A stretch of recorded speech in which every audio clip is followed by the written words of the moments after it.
Eto, umpisahan muna natin dito ha. Dito sa ayaw na makakarinig yung mga DDSO. Sabi dito sa balitan to mga bossing, Philippines growth likely second fastest, no? Sabi po ng World Bank mga kababayan. Ayan, lalakyan mo natin. Sabi dito, the multilateral lenders global economic prospect January 2025 report showed that the Philippines is expected to expand by 6.1% this year from the estimate of 5.9% growth last year, mga bossing. Yan, nakita nyo? Philippine growth likely second fastest, no? Sabi ng World Bank. Asan pa dito? Tuloy-tuloy natin to. Ito ba yun? Medyo hilo po tayo, mga kababayan. Bakit to? Kasi wala tayong extra monitor dito at dito lang tayo sa laptop na tumitingin. Sabi dito, Manila, Philippines. The Philippines is expected to remain the second fastest growing economy in Southeast Asia until 2026. Paano na ho yan, mga bossing?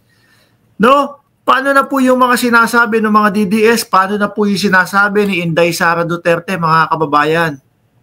Na lagi pong sinasabi ng ating Vice Presidente, naghihirap na ang sambayan ng Pilipino. Walang-wala na ang mamamayang Pilipino. Kawawa na ang bayang Pilipinas dahil daw po sa gobyerno. At kung sino man po yung nakaupo sa gobyerno, wala pong iba kundi si Pangulong Bongbong Marcos. Paano na po yun? Basag po yun, mga bossing. Iyakan po. Kasi yan po yung pinambabala nila ngayon. Ano? Yan po yung pinambabala nila na kesyo daw si PBBM. Wala Hindi nga marunong sa ekonomiya yan Hindi nga marunong magpatakbo ng bayan yan eto po yung bumabalandra sa kanilang mga balita, mga boss, no? Ituloy natin. Manila, Philippines. The Philippines is expected to remain the second fastest, pangalawa sa pinakamabilis na pag-angat ng ekonomiya sa Southeast Asia until 2026 according to the World Bank. Siguro nararamdaman nila at nakikita ho nila na itong presidente na to kapag ka umuutang, binabayaran yung kanyang mga inutang, hindi kagaya ng mga dating presidente na puro lang utang tapos iiwanan at hahayaan ang magbayad yung susunod. Paano yan, mga DDS? The multilateral lenders global economic prospect, no, January 2025 report showed that the Philippines is expected to expand by 6.1% this year from an estimated 5.9% growth last year. These forecasts are unchanged from those provided by the World Bank last month. World Bank po, galing ho, mga bossing. The World Bank gross domestic product forecast for the Philippines for this year is within the government 6 to 8% growth target, but estimated last year is below the government growth goal to 6.5%.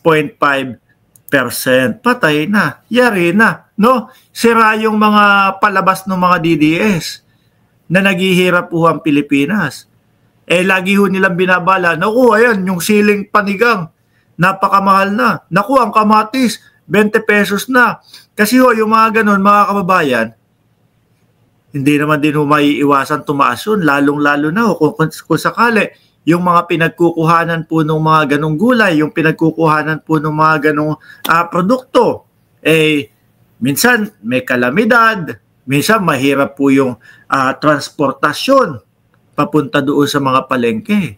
Yun lang naman po ang mga nagiging dahilan, mga kababayan. No? Pero pagtapos po ng ilang mga linggo, isang buwan, balik na din po sa presyo niyan. Kung ano po yung presyo. Di ba? PIA 1-2, 1-3, 1 squad forever. Nandyan din si Shiro Kansaki. Di ba? Si Ma'am Chris Rose. Piyare. No? Kaya po ito mga bossing. Yung paulit-ulit na paninira ho, mga bossing, nung mga DDS. Ayan, kasama na din po dyan si Inday Sara Duterte na ating Vice Presidente. Kasama na po yung tatay niya na si dating Pangulong Duterte. Sila Marcoleta. mga bossing, pag nakikita at naaamoy o nababalitaan pa itong mga ganitong bagay, no? Galing po doon sa mga vloggers na sumusuporta kay Pangulong Bongbong Marcos, lalo lang pong bumabagsak ang kanilang kandidatura. Especially pag dumating na yung time na sila na po yung tatakbo. Tingnan nyo sila Marcoleta. Kakasabi, pamumuliti ka, padaos-dos po ng padaos-dos ang kanyang karera para po sa pagkasenador. Kanina nakita ko mga bossing, nandoon, no, sa Congress. Nung nagsalita si Dan Fernandez, nag-walk out. Biglang nawala. Pinagtawanan na lang mga bossing nung mga congressman na nandoon Sabi ni Jimmy Torrio, DDS lang ang sumisira sa pag-unlad ng Pilipinas. Alam nyo mga kababayan, mas bilib pa ako doon sa mga kakamping. Ano po? Yung mga kakamping kapag ka nakita nila at kumbaga naramdaman nila na ang isang leader talagang nagagampanan yung kanyang tungkulin, no? Naiaangat ang bansang Pilipinas. Sumusuporta sila. Hindi yung tipo bang, hindi ko kasi presidente, ayoko. Kaya ayoko na makikitang gumaganda at umaayos ang Pilipino, no? O ang Pilipinas sa kamay ng presidente na yan. Ganun kasi yung mga DDS no? Yung mga kakamping, pag nakita nila, gumaganda yung takbo ng Pilipinas kay Bongbong Marcos suportahan natin. Tara, halika. At hindi sila nahihiya na sabihin na sinusuportahan namin yung dating kaasaran namin o kinakalaban namin. Kasi nakikita namin na magaganda yung ginagawa. Yung mga DDS mga boss, kahit maganda na no? Kahit maganda na yung ginagawa ng presidente, wala. Dahil ayaw namin yan, gusto namin si Digong lang, si Digong. Si Digong nyo lang, no?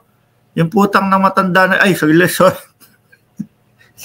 Sorry. Hindi pala ito yung channel na Mark Ramos yung uncensored, no? Doon yun. Sabi ni Ma'am Tess Aguilos, Mark, iba ang get up mo ngayon. Nandito kasi tayo sa Estados Unidos at maginaw mga kababayan. Malamig no? Kanina nandun kami, naglakad kami sa Times Square yung mukha ko namumula kahit maitim ako paano yan mga DDS? Etong balita na to, iiwanan na lang namin sa inyo, no? Kayo na bahalang mag-analyze kung tama pa din ba yung pagbatikos ninyo sa gobyerno ng Pilipinas, sa pangunguna ni Pangulong Bongbong Marcos, or dapat magising na kayo, no? Magising na kayo sa katotohanan na hindi porket si Digong yung favorite yung presidente, nandun na lang kayo. Kailangan magising kayo sa katotohanan na kapag ka bumagsak ang Pilipinas at pilit kayo ng pilit na mapabagsak ang Pilipinas, damay din kayo dun. Pilipino kayo no? Sa Pilipinas din kayo nakatira bansa natin yan Di ba? Kaya dapat magtulungan. Pag nakikita nyo na umuunlad, pag nakikita nyo maganda ginagawa, sumuporta kayo. Tigilan nyo yung ugali nyo na porkit hindi nyo idol yung nakaupo, nagkakaganyan kayo. Ano ba?